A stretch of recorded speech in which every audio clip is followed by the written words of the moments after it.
Welcome to WRIT 015 Developmental English. I'm going to give you a brief introductory course tour to kind of get you familiar with the setup and design of the class and point out some initial things that will help you get started successfully with the course. So when you first log in, the first thing you'll see is the course homepage. This is where we are right now.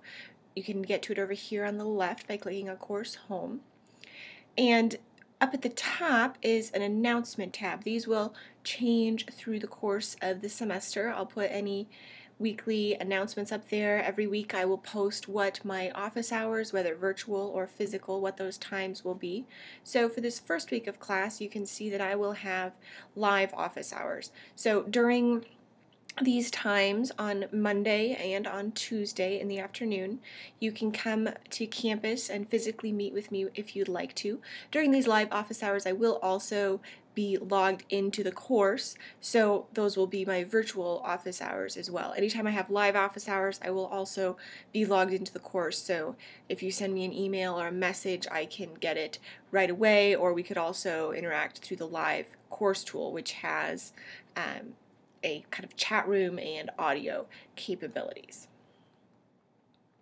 So sometimes there will be more than one announcement. You just click on the little plus symbol to expand it and to see that announcement. All right, the next thing we have here is kind of a welcome and list of initial to-do things. So watch the tour videos, which you're doing right now. Watch the rest of them once you finish this first one. Keep exploring the course, introduce yourself, and then start working on the topics in Unit 1. So what we have here on the top here is a series of steps to work through. So introduce yourself to our summer writing community, and please make an initial post in there by the end of the day on the 5th. So you can get to it by clicking this link right here or by coming over here and clicking on introductions. Either way, you'll get to the same place, which is this initial discussion room. So there are some directions on how to post and then some prompts to kind of get you started with what you might say about yourself. You're welcome to include a picture if you'd like. That's totally up to you. So you can start by hitting respond, and then as people post, you can reply and we can start to have an initial conversation to get to know each other. Right, so you come back to the course home.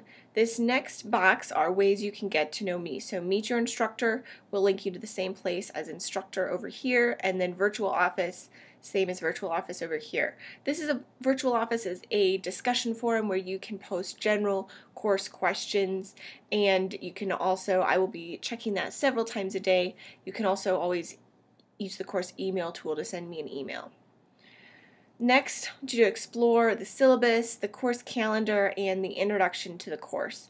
So the syllabus, it's an agreement between you and me. It tells you what I expect of you, and it tells you what your learning goals you can expect me to help you accomplish. So make sure that you've read both of those documents. The course map, the course calendar works as a map to help guide you through the next several weeks. So you may want to print it off and use it as a physical checklist so you can check off as you work through the various topics and unit quizzes. So once you've worked through some of those things, then you can take the Yes, I Read It syllabus quiz and the student tutorial quiz. These are initial assessments that show that you've started to learn your way around the course and have started to feel comfortable with it. Down here is another example of the course calendar. So if you click up here on course calendar, you can see the document in a linear fashion. So each unit is made up of a series of topics followed by a quiz, and then next series of topics followed by a quiz.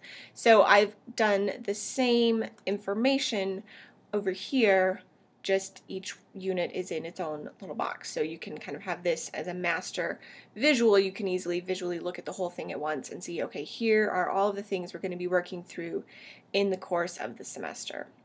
And then the final exam will be in 3 parts. So you will have 2 portions that you complete on your own and then submit them to the drop boxes, and then 1 portion that will be a proctored final exam similar to the unit quizzes that you will have taken at the end of each unit. So let's come up and look at the intro to the class. The intro, again, you can access it right over here, is a summary of some of the things that what I would tell you if we were meeting in person on the first day of class. So please make sure you read this. I'll kind of summarize it here. So this first box talking about kind of a brief overview, what the course looks like. So we will work through a series of 7 units, and then within each unit you'll work through a series of topics. So for each topic you'll read a section of the textbook, you'll work through a presentation that I have built into the online course, you'll participate in a discussion, and you'll complete an assignment. Once you finish each of the topics for a unit, you want to make sure you finish those before the date of the scheduled unit quiz. Now if you finish all of the topics for a unit in advance of the date of the unit quiz, you can go ahead and start working on the topics for the next unit. That is fine. Because I'm going to note down here that everybody has different strengths and weaknesses as a writer. So some of the topics you might find to be quite easy and you work through them quite quickly. Some of the topics might be more challenging and you need to spend more time with. So under each of the topics, I've included links to extra explanations and practice exercises. Those will always be noted as being optional. They'll usually be listed under the presentation section and say, if you want additional help with this topic, you can go here to these resources. Those are always optional. Make use of them for the topics that are more challenging for you. And as always, you can also contact me anytime you're having questions or trouble with the topic or want more explanations. I'm happy to help. Another thing you can make use of is Unit 8 down here, the resources unit. This is a place where you can go also to get extra help with topics. Nothing in the resources unit is required. It's all just extra help and explanations for things that you want to make use of it for. If you ever find a website that I don't have linked in there that you think would be useful for the class, send me an email, let me know, and I will put it up there so that the whole class can make use of that resource. All right, remember, because we aren't meeting as a group, you want to include the hours, the contact hours in your study schedule. So what the contact hours mean is this is a 3-credit class. So if it were a traditional face-to-face class, we would be meeting together for 3 hours a week. Now, because it's an online class, you want to take those 3 hours and add them into your study budget time. So for a general practice for a class is to take the number of credits that it is and then possibly double it. So for a 3-credit course, you may want to spend up to 6 hours on homework. So since you're doing the contact hours on your own, that would mean you may want to spend up to 9 hours a week to complete the work in the course. Now, you may find that you work through the assignments much more quickly than that, but for the first week of class at least, it would be a good idea to allow yourself up to 9 hours this first week so that you get a good sense of what your working pace is, how quickly you're going to work through these. And again, some units may be more familiar and more comfortable for you, and so you may work through them more quickly. Some units you may need to take more time with. So please contact me whenever you have questions. You're in charge of your learning, but I'm here to help you and be your guide, and I'm looking forward to working with and getting to know each of you.